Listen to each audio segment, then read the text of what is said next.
अक्कलकोट येथील प्रसिद्ध सूफी संत हजरत शाह शफी अल कादरी रहमतुल्लाह अलैह यांच्या 127व्या उर्स याची सुरुवात मोठ्या जोरात सुरू झाली असून दिनांक 14/9/2025 रोजी संध्याकाळी 7 ते 10 वाजेपर्यंत मिरवणुकीमध्ये संदल निघणार अशी माहिती दर्ग्याचे खादिम दाऊदसाब शिकलगर व मौला शिकलगर यांनी दिली।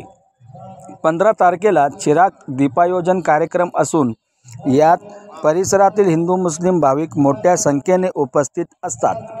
16 तारखेला जियारत असून त्या दिवशी महाप्रसाद वाटप करण्यात येते।